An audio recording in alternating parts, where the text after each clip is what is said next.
Hello there, I'm Adam Rogers and I'm coming to you today from Port Hawkesbury, Nova Scotia. Here we got the Canso Causeway in the background, here in the snowy east coast where we have some digging out to do. But we also have some digging out to do as a country. After 8 years of a government led by Prime Minister Justin Trudeau and his Liberals, things have been going in the wrong direction in Canada. We've had a housing crisis across the country where people have unable to find a place to live and resorted to desperate measures like living in tent cities, which we're seeing in cities and towns across the country. Cost of living has gone way up because of inflation caused by this government and their spending during the pandemic, and that's affecting everybody on basic needs like food and shelter and other items. The reputation of Canada as a country internationally has never been lower.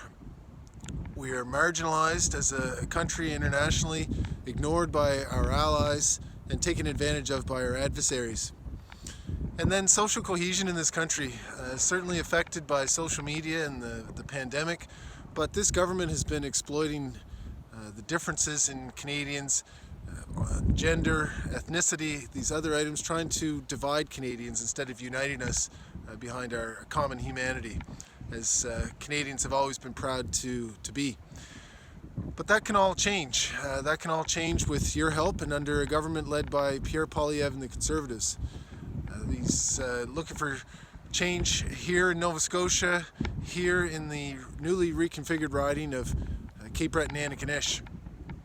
And so Pierre Poilievre and his team can't do it alone. They're going to need strong representation across the country, including here in Nova Scotia, including here in Cape Breton, Antigonish.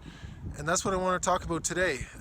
We're going to need strong candidates, and many people within the Conservative Party and outside and the regular folks have been talking to me about becoming the candidate here and taking on the responsibility and the hard work that's involved in becoming the candidate and running in the election, in the next federal election, to be your member of parliament.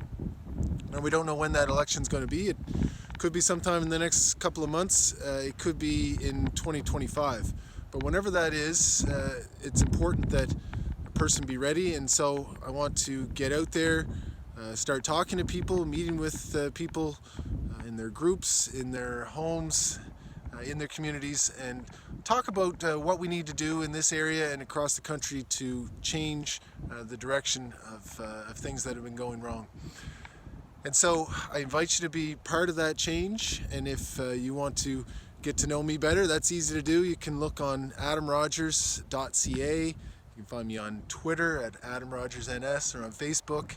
I also do a weekly YouTube video on legal topics, legal analysis, and also participate in the Sunday night show with Jordan Barnapart and Paul Plango, which was named the top podcast in Halifax by the Coast magazine. And if you really want to do a deep dive, I wrote a book last year on political, legal, philosophy, and other such fun topics, and you can find that on Amazon. So this is a big election coming up. It's going to be a big change across the country, and I think you should be part of that. So I want your feedback, first of all, on whether you would support me as a candidate, as a member of parliament for this area, and then also your ideas for change for Canada and for this area. So I look forward to hearing from lots of you. You're gonna see me out in the community. I've always been very involved in the community in various ways, and so you're gonna see lots more of me, and I look forward to speaking to every one of you. So thanks for listening to this, and I look forward to seeing you out on the campaign trail.